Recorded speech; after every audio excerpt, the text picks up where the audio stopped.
এলাকার নাম করছি না, ব্যক্তি আক্রমণ করছি না। আমি শুধু আজ দক্ষিণ দিনাজপুরে মাহফিল করতে এসেছি এমন নয়, আমি শুধু পশ্চিম বাংলার মধ্যে বিভিন্ন রাজ্যে এনি টাইম চলে যাই। অহংকার নয়, কথাগুলো বাস্তব উপলব্ধি করার চেষ্টা করুন। আমি কাউকে আঘাত দেওয়ার জন্য যাররা বলছি না।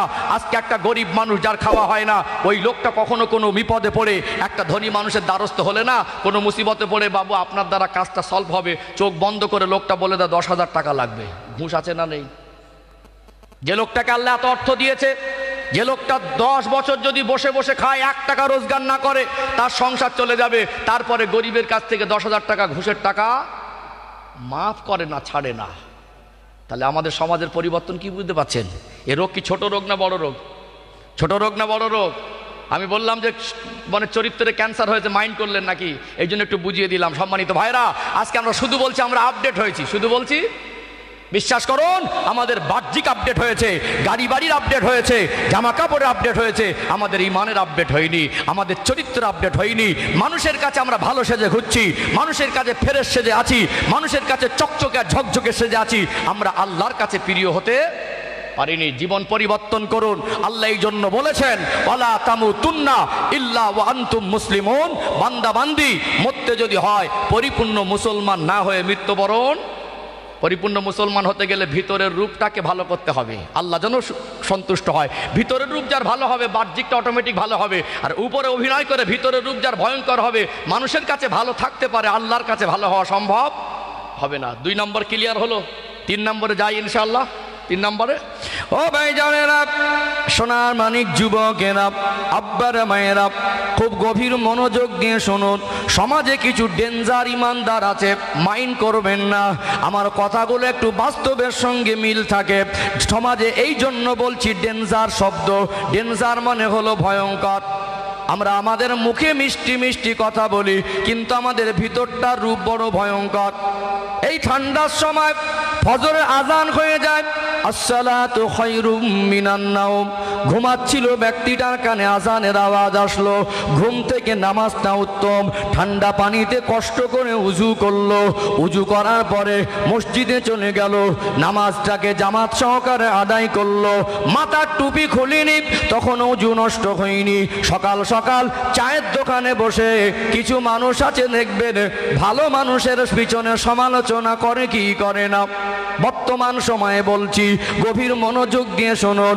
আজকে 2023 সাল, একটু ভেবে দেখুন, যতদিন যাচ্ছে ভালো মানুষের সংখ্যা, প্রকৃতপক্ষে ভালো মানুষের সংখ্যা দুনিয়ায় বাড়ছে না কমছে? বাড়ছে না কমছে?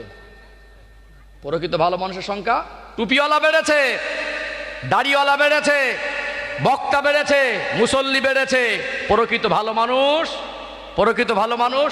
তাহলে সমাজে ভালো মানুষ দরকার আছে না নেই? আছে না?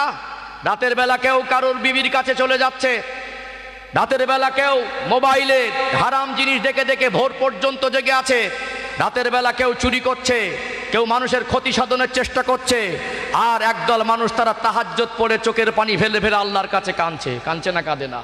দেখবেন সমাজে ভালো মানুষের সমালোচনা বেশি করে।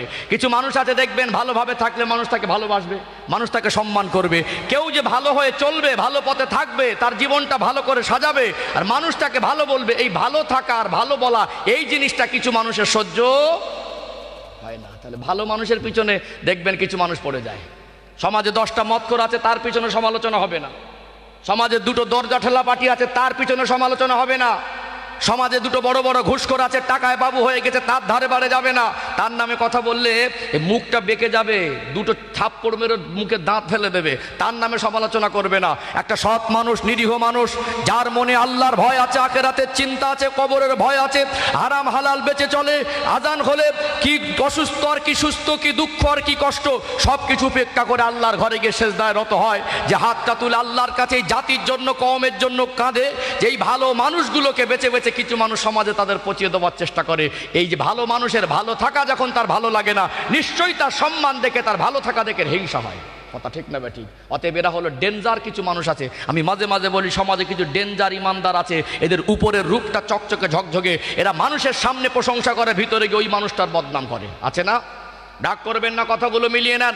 কিছু ডেঞ্জার মুসল্লিকে দেখবেন, ইমাম সাহেবের হাতে হাত দিয়ে মুসাফা করে, ইমাম সাহেবের সামনে গিয়ে মিষ্টি মিষ্টি কথা বলে, ইমাম সাহেব আপনার গলার কণ্ঠ খুব ভালো, আপনার পিছনে নামাজ পড়ে খুব ভালো লাগে, আপনি জুমার দিন বায়ানটা খুব দুর্দান্ত দিলেন। ওই লোকটা ইমাম সাহেবের সামনে প্রশংসা করলো, পিছনে গিয়ে ইমাম সাহেবের বদনাম ওই লোকটাই করে। কথা বাস্তব না অবাস্তব? শুধু ইমামের ক্ষেত্রে নয়, আমাদের কিছু বন্ধু বান্ধব আছে দেখবেন মুখোশধারী, সামনে আপনার প্রশংসা করবে, সামনে আপনার ভালো বলবে, ওটা আপনার চরম দুশ্মন। ওই লোকটাকে চিনে রাখবেন, আপনার পিছনে ওই লোকটা আপনারও বদনাম করে। কথা ঠিক না বেঠিক? তাহলে বাইরের রূপটা সামনে আমার বন্ধু সেজে থাকে, সামনে আমার ভালো মুসল্লি সেজে থাকে, সামনে আমার প্রিয় মানুষ সেজে থাকে, আমাকে দেখলেই সে আমার সামনে প্রশংসা করে। আসলে আমার প্রশংসা করছে মানে ও আমার ভালাই চায় না, ও আমার প্রকৃত ভালো বন্ধু না, ও ভিতরে ভিতরে আমার পিছনে দুশ্মনী করে, সমাজে আমাকে খারাপ করার চেষ্টা করে, সমাজে আমাকে পচিয়ে দেওয়ার চেষ্টা করে, সমাজে আমার বদনাম করে। এরকম কিছু ডেঞ্জার ইমানদার আছে না নেই? রাগ করছেন নাকি? ওয়াজ কি করা হয়ে যাচ্ছে? হালকা করে দেবো কি গো? একটু হ্যাঁ হু দেন। যা হবে বাপ বেটা ভাই ভাই মন খুলে হবে। আমি ওই রকম মনে একা পাগলের মতো বকে যাই না। যা হবে যদি দিতে পারি। যদি বলেন হুজুর এসব ওয়াজ লাগবে না, আপনি এমনি পেলেন ভিটামিন ওয়াজ করেন, একটা ঘটনা বলে দিয়ে 2 ঘন্টা পার করে দেবো। কি এমন ওয়াজ আছে সাপও মরবে না, লাঠিও ভাঙবে না, কি বুঝলেন? কিছু বুঝতে পারবে না, শুধু বলবেন হেভি ওয়াজ হয়েছে। শেষে মনে হবে ওয়াজটা হেভি হয়েছে, কি হেভি হয়েছে আর খুঁজে পাবেন না। ঠিক বলছি না ভুল বলছি? আলোচনা রাগ করছেন নাকি? শেষ পর্যন্ত থাকবেন না চলে যাবেন? দক্ষিণ দিনাজপুর তপন থানা, এটা কি গোপালপুর গ্রাম, গোপালনগর গ্রাম। আজকে অন্তত এই পরিবেশের একটা সূচনা করেন। আমি ইতিপূর্বে আশপাশ এলাকাতে মাহফিল আসি, আমি এই গঙ্গারামপুর রোডে কয়েকবার মাহফিল করেছি। এলাকার একটা পরিবেশে একটু রাত ভারী হলে আস্তে আস্তে লোক পিছন থেকে শুশু করে উঠে যায়, শেষে গিয়ে হাতে গোনা। আজকে এরকম পরিবেশ হবে নাকি? একটু পরিবেশ সাজাই না আমরা, আগে আপডেট হই না? দরকার আছে না? তো কোরআনই মাহফিল। আমাদের ইয়াং জেনারেশন অনেক আলহামদুলিল্লাহ আমার ভাইয়ের এসেছেন, মাশাআল্লাহ, আল্লাহ শুকরিয়া আদায় করছে, আপনাদেরকে মন থেকে দোয়াও দিচ্ছি। আমাদের ভাইদের এখন সব মোবাইল অভ্যস্ত। কি গো, ছেলেদের যদি ছেড়েও দাও, 2টোর সময় 1 ঘন্টা মোবাইল ঘাঁটবে, তারপরে ঘুমাবে। এখানে যদি একদিন 1 ঘন্টা বেশি বসি, অসুবিধা আছে নাকি? চলে যাবেন না থাকবেন? থাকবেন ইনশাআল্লাহ। আলোচনা বুঝতে পারছেন? তাহলে আমাদের বাইরের রূপ একরকম, ভিতরের রূপ আর একরকম। আমি যে আয়াত পড়েছি, আল্লাহ বলেছেন ইয়া আইয়ুহাল্লাযীনা আমানু, হে বিশ্বাসী বান্দা বান্দিরা, ইত্তাকুল্লাহা হাক্কা তুকাতি, তোমাদের অন্তরে তোমাদের মনে আমি আল্লাহর ভয়কে যথেষ্ট পরিমাণে জায়গা দাও। ওয়ালা তামুতুন্না ইল্লা ওয়া আনতুম মুসলিমুন, মরতে যদি হয় পরিপূর্ণ মুসলমান না হয়ে মৃত্যুবরণ করো না। বলুন, এই মনের মধ্যে আল্লাহ ভয় করতে বলেছেন না? ভয় কোথায় থাকে? ভয় কোথায় লাগে? মনে। বলে ওর মনে ভয় বেশি। হিংসা কোথায় থাকে?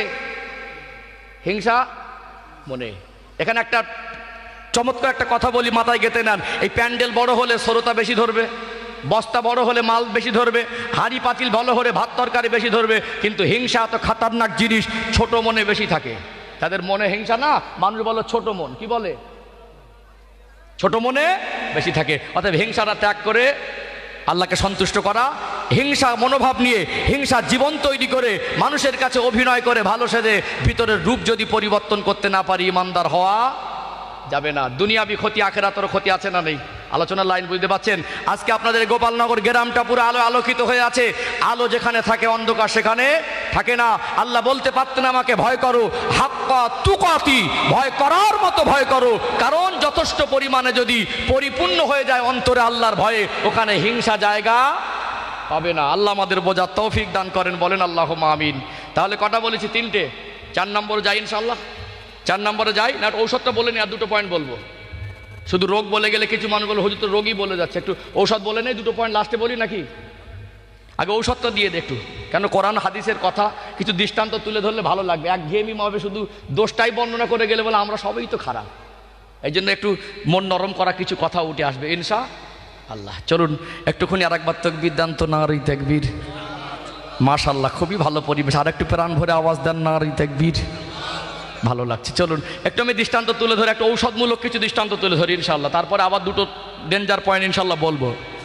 ও ভাইজানেরা, সোনার মানিক যুবকেরা, আব্বারা মায়েরা, আজ মুসলমানের উপরে হিংসা করি, ভালো মানুষের উপরে হিংসা করি।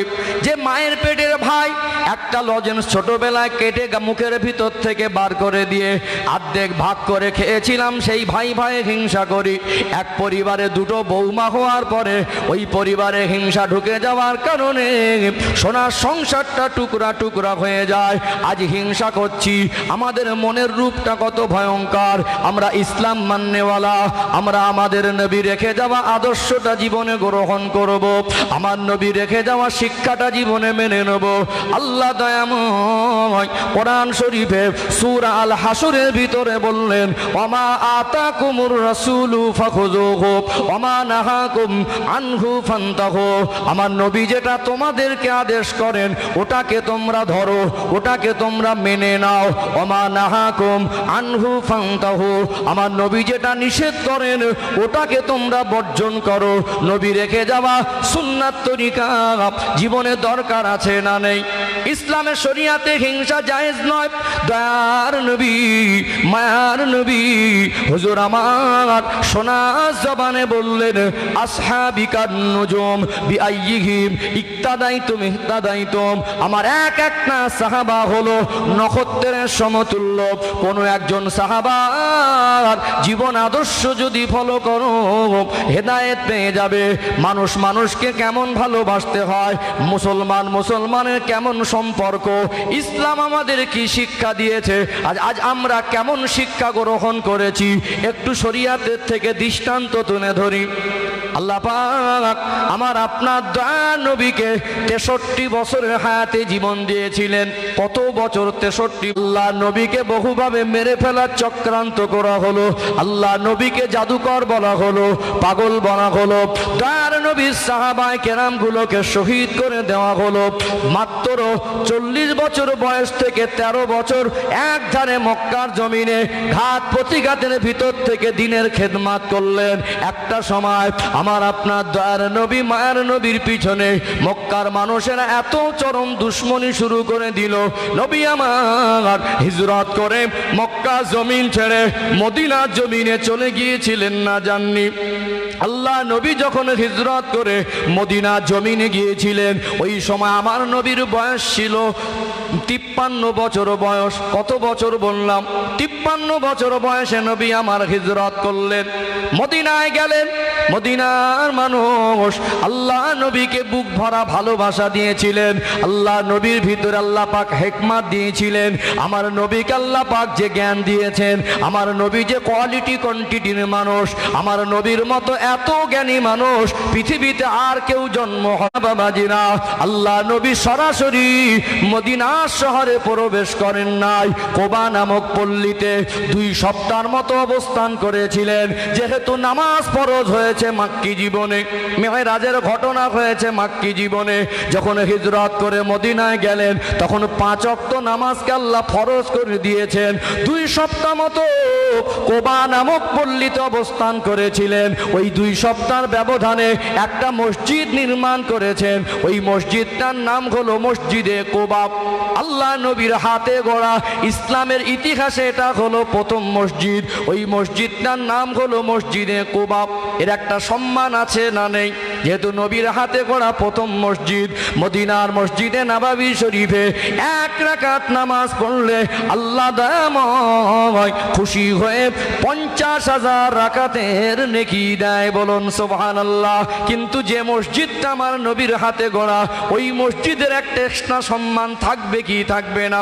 এক সময় মদিনাবাসী, মদিনার সাহাবীর আল্লাহ নবীকে বললেন, ইয়া রাসূলুল্লাহ, ইয়া হাবিবাল্লাহ, মক্কার মানুষরা তো বড় সৌভাগ্যবান, ওরা আল্লাহর কাবাকে পেয়েছে। মক্কার মদিনার দূরত্ব এভারেজ 400 কিলোমিটার। আমার বাড়ি আর আপনাদের এই জায়গার দূরত্ব হলো এভারেজ 500 কিলোমিটার। ফজরের নামাজ পড়ে 5টায় বেরিয়েছে, এখানে পৌঁছাচ্ছি 8টা। ও ভাইরা বাবাজিরা, এতটা রাস্তা মক্কা মদিনার দূরত্ব। মদিনার সাহাবীরা বললেন, হুজুর মক্কার মানুষেরা যখন ইচ্ছা তখন উমরা করে, ওরা অনেক বেশি সওয়াবের হকদার হয়, ওদের নসিবটা ভালো। নবী আমার সান্ত্বনা দিলেন, ও মদিনাবাসী, ও মদিনার মানুষ, তোমরা মন খারাপ করো না। মক্কার মানুষ আল্লাহর কাবাকে পেয়েছে, আর মদিনার মানুষ তাদের নবীকে পেয়েছে। বলুন সুবহানাল্লাহ। আমার নবীর মাজার মুকদ্দাসটা মক্কায় না মদিনায়? মদিনার মানুষ আমার নবীকে পেয়েছেন। তারপর সান্ত্বনা দিলেন, ওরা বেশি নেকি পাবে, মন খারাপ করবে না।